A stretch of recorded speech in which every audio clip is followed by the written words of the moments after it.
কালীগঞ্জে vote কেন্দ্রে CC camera চুরি, লক্ষ্মীপুরে ভোট কেন্দ্রে সিসি ক্যামেরা চুরি, সিরাজগঞ্জের উল্লাপাড়া উপজেলায় সিসি ক্যামেরা চুরি, কিশোরগঞ্জে সিসি ক্যামেরা চুরি। কি ভাবছেন, এত চুরি হলে ভোট কি এবার আদৌ সুষ্ঠু হবে? ঠিক একই প্রশ্ন সবার মনে ঘুরপাক খাচ্ছে। এবার সুষ্ঠু নির্বাচনের আশায় গুড়ে বালি দিয়ে শুরু হয়ে গেছে চুরির উপদ্রব। একটি গণতান্ত্রিক রাষ্ট্রের সবচেয়ে বড় উৎসব হলো নির্বাচন, যেখানে মানুষ তার আগামীর প্রতিনিধি বাছাই করার সুযোগ পায়। তবে উৎসবের আবহের আড়ালে যখন অন্ধকার ঘনিয়ে আসে, তখন জনমনে প্রশ্ন স্বাভাবিক। গত দেড় দশকে আমাদের দেশে নির্বাচন নিয়ে নানা আলোচনা ও সমালোচনা হয়েছে। বারবার উঠে এসেছে ভোট কারচুপির প্রসঙ্গ। এবারে নির্বাচনকে ঘিরে সাধারণ মানুষের প্রত্যাশা যখন আকাশচুম্বী, ঠিক তখনই দৃশ্যপটে হাজির হয়েছে এক রহস্যজনক দস্যুতা। নির্বাচনের ঠিক আগে বিভিন্ন এলাকায় ভোট কেন্দ্র থেকে সিসি ক্যামেরা চুরির ঘটনা নতুন করে শঙ্কার জন্ম দিচ্ছে। প্রশ্ন উঠছে, এ কি নিছক চুরি নাকি পরিকল্পিত কোনো নীল নকশা? ভোট কেন্দ্রের শৃঙ্খলা রক্ষা এবং কারচুপি রোধে নির্বাচন কমিশন সিসি ক্যামেরা স্থাপনের যে উদ্যোগ নিয়েছে তাকে অনেকেই সাধুবাদ জানিয়েছিলেন, কিন্তু সেই নজরদারের হাতের গুলো এখন চোরদের লক্ষ্যবস্তু।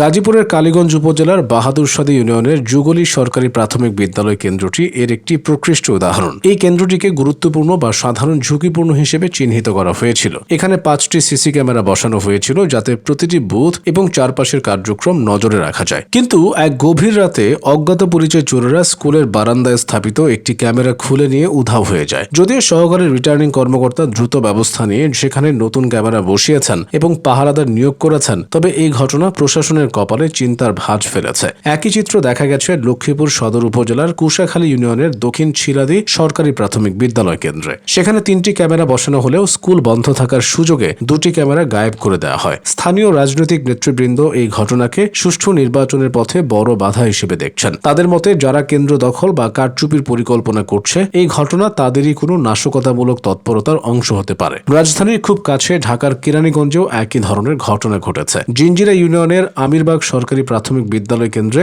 নিরাপত্তা জোরদার করতে 6টি ক্যামেরা বসানো হয়েছিল। ক্যামেরা বসানোর রাতেই দুষ্কৃতকারীরা মূল ফটকের এবং পাশের মসজিদের ক্যামেরা দুটি খুলে নিয়ে যায়। সিসিটিভি ফুটেজে দেখা যায়, গভীর রাতে অত্যন্ত সুপরিকল্পিতভাবে এই কাজ সম্পন্ন করা হয়েছে। কোনো অপেশাদার চোর সাধারণত এমন ঝুঁকি নিয়ে শুধুমাত্র ক্যামেরা চুরি করার কথা নয়, যদি না এর পেছনে অন্য কোনো উদ্দেশ্য থাকে। স্থানীয় ভোটারদের মধ্যে এই ঘটনাগুলো এক ধরনের আতঙ্ক সৃষ্টি করছে। সাধারণ মানুষ মনে করছেন, যদি ভোট কেন্দ্রের রক্ষা কবচ হিসেবে পরিচিত সিসি ক্যামেরায় সুরক্ষিত না থাকে, তবে নির্বাচনের দিন তাদের ভোটাধিকার কতটা নিরাপদ থাকবে? প্রশাসনের পক্ষ থেকে অবশ্য আশ্বস্ত করা হয়েছে যে, যেখানেই ক্যামেরা চুরি হচ্ছে সেখানেই পুনরায় ক্যামেরা বসানো হচ্ছে এবং নিরাপত্তা বাড়ানো হচ্ছে। কেরানীগঞ্জের জিঞ্জিরা ইউনিয়নের প্রশাসন এই ঘটনাকে সাধারণ চুরির চেয়ে বড় কোনো ষড়যন্ত্র হিসেবে দেখছে। আসলে ভোট চুরি বা কারচুপির অভ্যাস যাদের মজ্জাগত, তারা হয়তো সুষ্ঠু কিছু পছন্দ নয়। আসলে ভোট চুরি বা কারচুপির অভ্যাস যাদের মজ্জাগত, তারা হয়তো সুষ্ঠু কিছুই পছন্দ না। সিসি ক্যামেরা থাকলে জাল ভোট দেওয়া বা বুথ দখল করার ভিডিও প্রমাণ থেকে যায়, যা পরবর্তী সময়ে অপরাধীদের জন্য কাল হয়ে দাঁড়াতে পারে। তাই অপরাধ সংঘটিত করার আগে অপরাধের প্রমাণ মোছার এই কৌশলটি